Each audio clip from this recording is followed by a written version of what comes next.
Yo, what's up, Fisher? Okay, I want to do the book haul, whatever you want to call it. Just so you know, this is just like a plain. We've been having like remodeling going on, so it's just like a plain room. I'm gonna do it on this bed. Uh, this is more or less the home from New Orleans. I'll break it down real quick. If you can hear something in the background, I have the dryer going, so I don't know how much that's gonna sound in the back or not. Okay, so went there last week. Basically, one whole day, all I did was walk from bookshop to bookshop, and I was carrying all of this around at the end because I didn't even have time to stop and drop it off. There's my feet. Okay, so let's start with.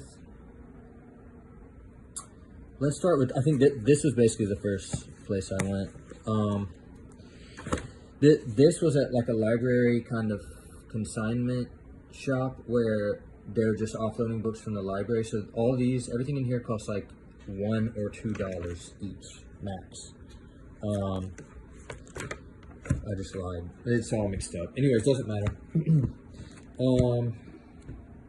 There's kind of a good order to go through this in, but you know, it's whatever. Let me just pull it all out. Okay, so this place actually had a decent amount of Spanish selection. So I got some Fuentes, and I have kind of a weird relationship with Spanish literature. I haven't really found something that just speaks to me. Maybe I haven't read Quixote. I know you read that recently, so I need to do that. But some Fuentes and some Unamuno, sorry. This is like an old travel diary from like the 1800s or something. Going through Portugal and Spain. Okay. Random history set here, kind of like a university specific timepiece history publication. I just got that because who knows if it's popular or not, and so I just went ahead and got it. I don't know how rare it is.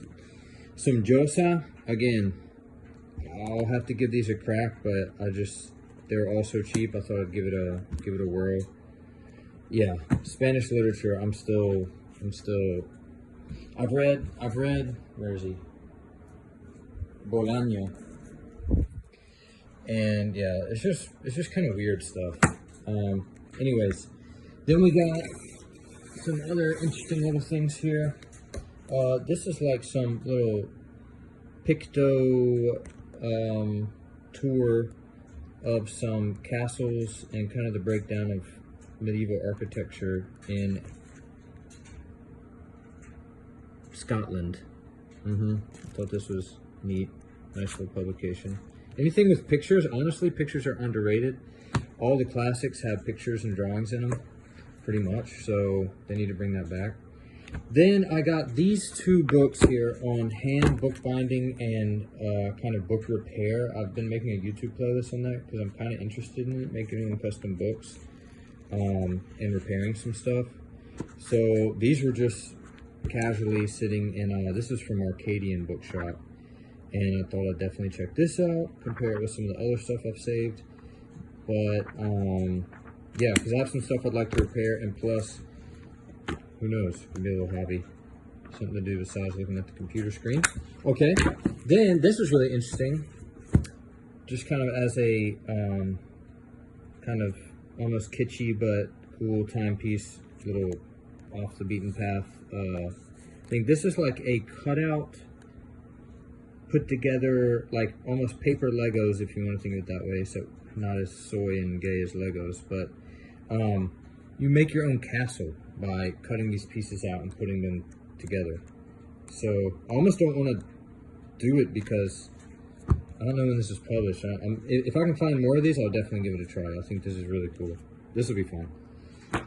This is from a totally different place, but it was in the same bag. That's all right. It's just kind of like an old 80s. Is it folio? This might be folio or Eastover Press. But it's just some Dickens, Child's History of England and Master Humphrey's Clock. Neither of which I've read. I might have seen a little of Child's History, but I haven't read the other stuff. So there's cool gold gilt on the page edges there, and as I mentioned earlier, lots of illustrations, so that was cool. Not really cheap, but I went ahead and got it. Let's just pull out this bag. Yeah, this is from the same place as that Dickens. So people on my list this trip was any Stevenson, Robert Stevenson, any Kipling, any Huxley, any Francis Yates, any the rest will come to me as I go. So this is interesting. It's on like the kind of creation and proliferation of scouts. It wasn't really what I thought it was going to be, but it does quote Kipling some in there, and just kind of English scouting fraternity or whatever, so that's interesting. Dr. Mary's Monkey, if you haven't read it, it's basically on how, yeah, it's a crazy factual conspiracy book. It goes into this lady who was, I think, researching cancer or doing something and kind of had a breakthrough, and they killed her, and there's just a lot of weird stuff in here. This is a pretty well-known book. So yeah, I think I have that somewhere, but I got it again. So Just So Stories, Rudyard Kipling, you know, Jungle Book author. These are kind of tales of like, how did the zebra get its stripe, and why does the kangaroo hop, and stuff like that. So good for probably children's tales, and just a good read for refreshing the mind from the filth of everyday life. This is some old Huxley. So everywhere I went, I basically asked for any off the beaten path Huxley, because I'm kind of looking for some of his stuff. He has some interesting essays and stuff. I don't agree with him on everything, but he has an interesting take. He comes from like the highest rung of intelligentsia, and like British educated, well-connected families and backgrounds. So he wrote Brave New World and Doors of Perception and stuff like that. So just one of my own personal rabbit holes. Evelyn Waugh, fan of Evelyn Waugh. I'm trying to read all his stuff. I want to start in order, but they just had this and I got it for a decent little price. He's just very highly regarded early 20th century novelist, early mid 20th century, I believe. And his grandson actually has a YouTube channel. His grandson just passed away, but he had a really cool YouTube channel where he did these really cool videos digging into the Shakespeare authorship question. So I won't spoil that for you, but go to YouTube and type in The Incalculable Genius of John Dee. Marshall McLuhan, I've been doing a lot of research into Marshall McLuhan, so I've been looking for his books. He's one of the people that would... Okay, phone died in the middle of that. Marshall McLuhan, media expert, philosopher, the kind of hottest intellectual of the 60s for about 5 or so years, was in a lot of programs and shows and stuff. Really breaks down different types of medium. One of his big things is that media is an extension of humanity in the sense where it's like you have radio, which would be an extension of your auditory system. You have electric circuits, which would be an extension of the nervous system. You have reading, which is an extension of the visual, and talks a lot about like one thing I like, he says that in America there's kind of this inverse relationship between outside and inside, where in the rest of the world the private life is had inside the home, and then you walk outside your home to socialize and to be amongst the people, the populace.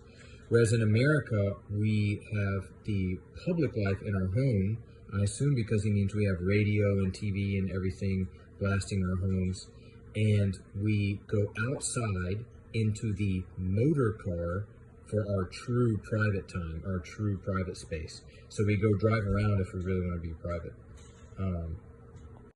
I had to stop the video again, but yeah, motor car being our kind of private pods we drive around in. He says how in Asia and Europe, the vehicle is small and noisy, whereas in America, it's large, luxurious, and quiet. So, just kind of get proof of that. But a lot of interesting things. And here, the medium is the message, or the massage. You see, he's already kind of messing with you right there. It's more of a almost visual, because as he breaks down, there's a difference between reading and looking. It's a totally different function. Yeah, I had to break again. So, difference between reading and looking, and he's kind of breaking that down here. I actually haven't read this yet. Just probably what I need to do read next. Very short and very interesting. Marshall McLuhan. We'll come back to him actually. Let's see what we got here. So, Spanish novel here. This is about someone who took a picture of themselves, and when they looked at the image, it's not themselves, or it's themselves like brutally altered, and so they go on this kind of mission to figure out what's going on. Little thriller in Spanish. So this is kind of what I'm looking for Spanish lit. I just gotta find my place, because I don't really enjoy some of the like surrealist, like social commentary stuff that's very niche to a certain time period. Some of it's good, but whatever. Anyways, so I got that. Some Eudora Welty, who used to live in my neighborhood before she passed away, a couple streets down. I haven't really read much of her, but this is supposed to be like a little tale, kind of almost like a what's his face type tale. I won't think of his name right now because I don't want to make the video any longer. Here we go. Here's some Robert Louis Stevenson. This is kind of a weird publication, almost like a self-help type thing, but I hadn't heard of this story before, so I went ahead and picked it up. Travels with the Donkey and the Sabines. I really like Kipling, and I really like Stevenson for a very literary, romping adventure tale from some of the masters. So this is actually a list of the bookstop right here. If you ever go to New Orleans, let me know. Oliver Books, went there, went to Blue Cypress, didn't go to Garden District, that's mainly new stuff. Didn't go to the Faulkner House, that's really cool, but I just didn't go there. It's not a lot of used stuff, it's expensive. Dolphin went there, Crescent went there, Beckman's went there, Orchid went there. Yep. Frenchman, Art and Books didn't go there. Okay, I'm just on that. Here's some more off the beaten path. Huxley, very cool. Stories, essays, and poems. For the sake of your time, I'm not going through like when stuff was published and like the editions of stuff. You can kind of get a feel that some of this is a little bit older. Anyways, some more Huxley. Yeah, I need to read more of him ASAP. Julio Cortázar. This is the guy who wrote Rayuela, or Hopscotch, really popular Argentinian kind of literary-ish author. Yeah, we'll see how this goes. I just picked it up so I can have stuff to pull off the shelf when I need it. Not that anything is really on the shelf, because everything is in boxes and stuff right now. Okay, this is some more Spanish. This is kind of like a magical tour guide book through Spain, where you can go to like cool spots maybe that have a little bit of esoteric meaning to them. Or kind of like some occult stuff. Just kind of like maybe almost like a spooky tour thing. Maybe not quite as dark as that, but there's some interesting travel. I just thought this would be a cool piece to look at and see if there's any neat little tidbits in there. This looks like the image you would see for like a gay cowboy BDSM movie, but. So I don't know who made this. I'm actually going to cover this image up with something, because this is just horrifying. Let me get it off the screen. But this is about a bank heist that took place in the 60s in Buenos Aires, and in which took place, or like I think after they heisted the bank, after they held it up and robbed it, all the police and like politicians wanted a piece, so they all got involved, and it just like spiraled into absolute mayhem. So I think that'd be interesting given that I can get over that part. Okay, almost done. Maybe you regret asking me for this, or maybe I volunteered it, but that's okay. Actually, this is one of my first things. This is from the Library Consignment Shop. I really like this. There's a guy I watch on YouTube called Based Lit Analyzer. Highly recommend. And he's slowly but surely going through the Chronicles of Narnia right now, interspersed with other things as well. But this I thought was really cool edition. I think it's a 70s edition, and I just like some of the old art. And the page quality is still really good. The print looks good.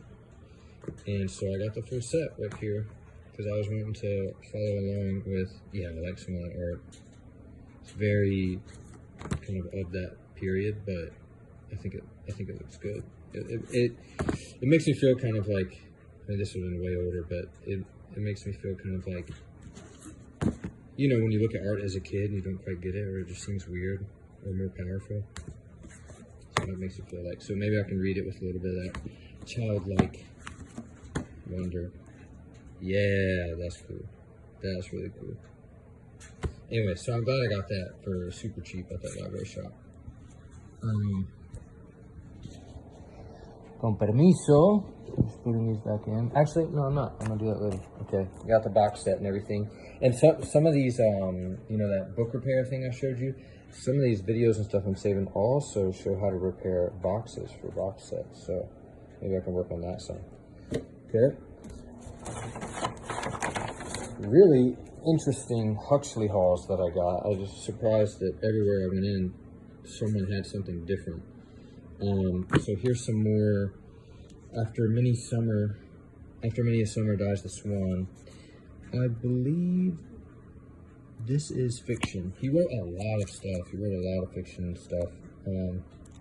So yeah, I'm almost reading him from like an antagonistic point. I mean, he did try and kind of set up an alternative to the kind of overly scientific, overly materialistic age which was burgeoning at the time that he was writing and stuff, and which he was at the forefront of. But I don't really agree with his conclusions, but it's an interesting peek into the kind of top echelon of the intelligence of that time. So yeah. Rudyard Kipling, Stalky & Co. I've actually never heard of this, but apparently it's like some adventures he wrote with Stalky. Maybe it's like Mariner adventuring. So yeah, that'd be cool. A little bit more Kipling, very interesting kind of like publication thing here. But yeah, love that. The Praise of Folly, Erasmus. Wasn't he like the guy that the Catholics picked to go mano a mano with Luther? I think so. I might be getting him confused with someone. Maybe I'm confused with Nostradamus or something. Anyways, Praise of Folly. It's just kind of one of these kind of philosophical looks at quote unquote foolishness and all of its manifestations, variations, and I've only read a couple paragraphs, but it's kind of one of those old treatises. Have you ever read any like Francis Bacon or anything like that? It kind of reads like that, but probably some cool little tidbits of wisdom in here. Maybe might not be on page with everything, but I think it would make an interesting read. And this is a somewhat older, hard to find edition, so I went ahead and got it. If only it was still that price. Okay, almost done. Okay, let's pull these out. I think all of these are from the very last place I lived that stayed open for me. They didn't close, and they had like some crazy stuff. And I was very fortunate I got to go there before I had to leave. So here's some more Marshall McLuhan. Everything of Marshall McLuhan outside of The Medium is the Massage, The Medium is the Message, is really hard to find. So this is really cool that they had this. I gotta read a bunch of this stuff. So here he talks about, I think, like how we move, like what was once kitschy, or, well, there it is. Today's archetype was yesterday's art form. The day before yesterday's cliche. And the day before that, it was the last word. So probably tracing cycles of like story telling themes and archetypal patterns and stuff. Not sure yet. Let's see. James Ranch Cabell, very crazy, super imaginative, bawdy, edgy, you might could say, fantasy writers from the early 20th century, I believe, very early 20th century. I've read most of this in another edition, and I just saw this with kind of the rounded edges here. You see that? And this art is crazy, but this book is insane too. Like really, really crazy, fantasy, imaginative, weird stuff. So I just thought I'd get that edition. Some more off the beaten path. Aldous Huxley, Point Counterpoint. I think this is like a mix of different. There's a really funny opening to a chapter here about sweat dropping down an Indian guy's nose. Hilarious. Yeah, some more Huxley.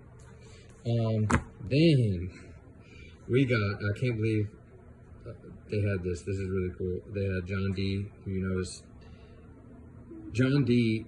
007 from James Bond is based off of John Dee, or at least the 007 part is. John Dee's personal moniker, personal logo, his signature was 007, which is supposed to represent 2 orbs and a cane.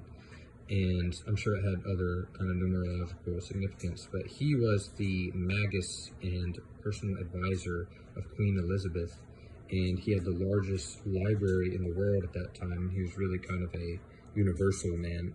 Like, he knew everything in that was to be known at the time.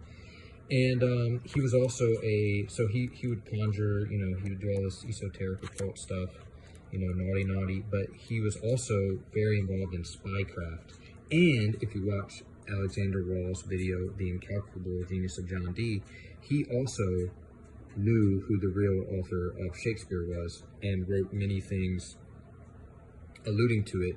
This was during the golden age of cryptography, where there are lots of poems or other triptychs and different kind of word games and devices that they use to conceal messages.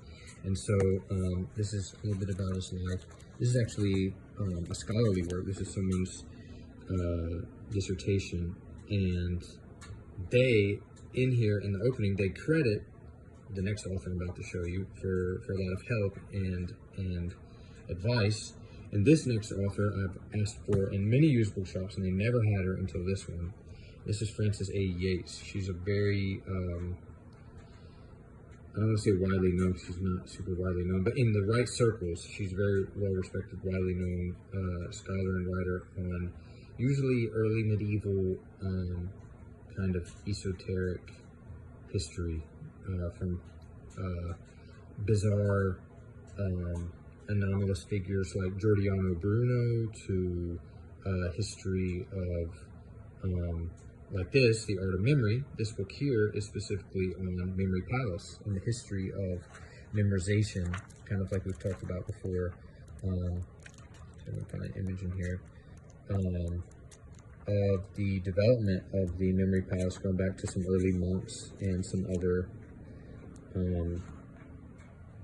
early proponents of it and practitioners. So very interesting stuff. A lot of old, interesting history in here. Okay, so there's that. I was really happy to find that because I've had this on my list for a while on eBay and stuff. And then this is her again. Theater of the World. Theater of the World. This one I think is just more of a look at medieval history in general. But she gets into talking about like the specific architecture of theaters and how they represent a globe, how they used to be built and stuff. I haven't really gotten too into it, but look, there's John Dee again in the Elizabethan age, and I think she specifically does talk about theater plays here, and how it was a kind of microcosmic representation of other stuff. But it'd be very interesting to find out. So that's Frances Yates. last little things. This is really cool. This little Spanish book, it needs some cleaning. And I think I've seen this book in the same bookstore like 10 years ago when I went for the first time. It's just been sitting there ever since. This is a like easy reader series, they call it. So you can see this like comes in different levels, and they take a real work and then simplify it for in all different languages depending on your level, so you can like pick something up and read it. But I really like in here how it's, first off, it's taken from a real like respectable story. This one actually happens to be a detective story, but it's almost like a manga given all of the like images here with the breakdown. And I really like the old kind of mid 20th century art style here. So see that. So this is a cool little find. I've been just thumbing through this some.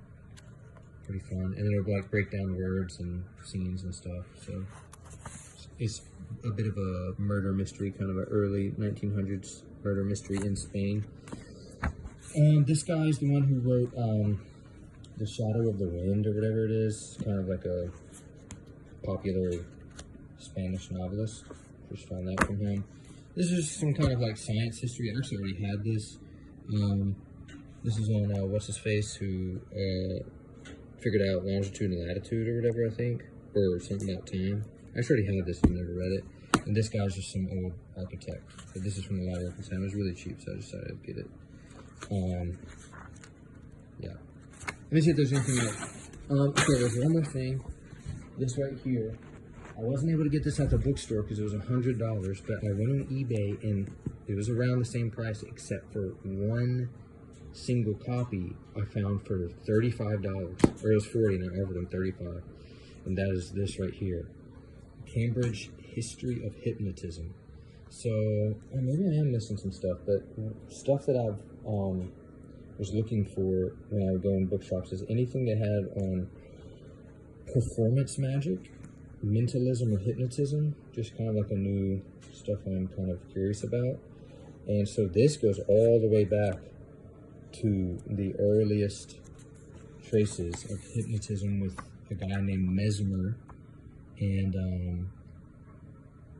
you can see there's some really interesting stuff here, out-of-body experiences with the angels and stuff. And yeah, there's, as we know, subsequently, more in our modern times, there's been, you know, NLP, neuro-linguistic programming, mentalist techniques, what the heck,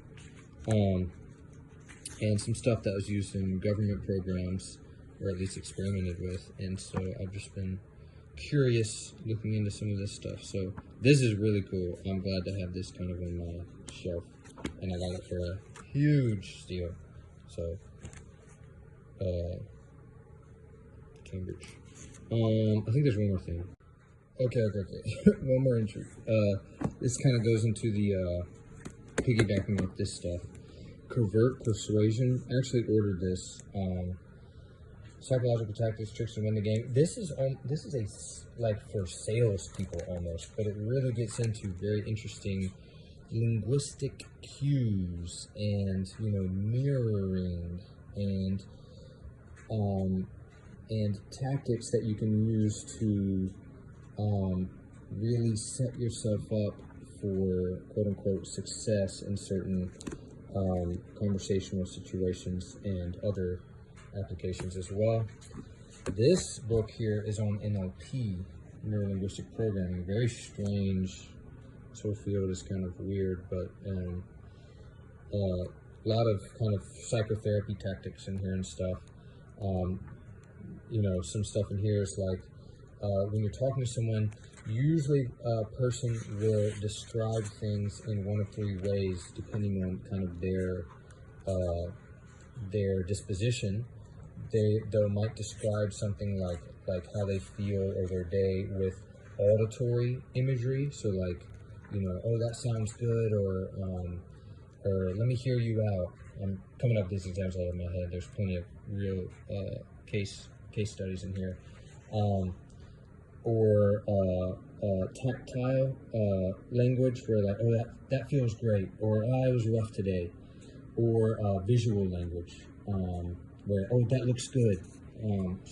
Phone died, yay, now I get to edit all these together. So basically visual, audio, kinesthetic, or whatever, tactile language that people will use, and you can pick up on this and then mirror the person. If you want to build rapport with them, you can mirror not only their body language and stuff, but actually the type of imagery that they use when they speak. And if you don't want to build rapport, if you want to kind of have an antagonistic stance towards someone, you can purposely mismatch it. Very interesting field here. Yeah, so been looking into stuff like this. Lastly, this just came in. I had to hunt this down on the internet for some of this guy's stuff is like really expensive because they're just not printed anymore. But this is a Spanish like 8-time world memory champ stuff. This is one of his books on how to develop a prodigious mind. So I'm looking forward to looking into that in Spanish because I didn't know if there was going to be any material on that in Spanish, and it just so happens there's like a 8 or 10-time world memory champion from Spain. So there's that. Desarrolla una mente prodigiosa. Then Philokalia, technically this is the most important pickup I got. This is excerpts from the Philokalia, which in Eastern Orthodoxy and Christian Orthodoxy, this is like, I think it's considered the second most holy book, aside from the Bible. So writings from a lot of the early church fathers and holy elders of the church. So very cool. And lastly, this came in. This is a book I'd had my eye on eBay for, probably 6 months now. I made an offer with the guy like several months ago saying, hey, I'm not going to pay $70 for this one. So you cut me a little deal. I'll do like 45, 50 or something. He said, no, it'll sell. It's just the low season. We'll wait until December. That's when sales pick up. So he waited and eventually, several months later, I checked on it, still on eBay, and I got it for cheaper than what I offered. So, patience, I guess. But this is The History of Court Fools, Court, Salon, and Green Room. This is, I think, an late 1800s publication. I don't want to bend the thing too much. But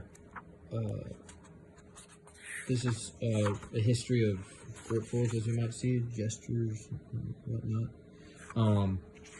But I have reasons for just kind of looking into this. I just think it's kind of cool and fascinating.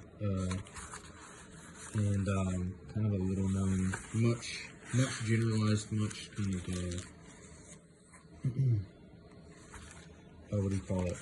Stereotyped kind of thing. But you can see some of the headings here: the Fool, Legend, Antiquity, the Fool, Right About This, Female Fools, the English Minstrel, the Gestures of Italy. So yeah, I'm gonna check some of this out, see if there's any little tidbits in there that I can take away.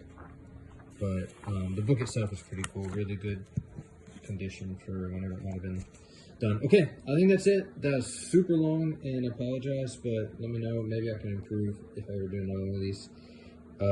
Yeah, so if you ever want to share anything you got, let me know. Okay, have a good one. Bye-bye.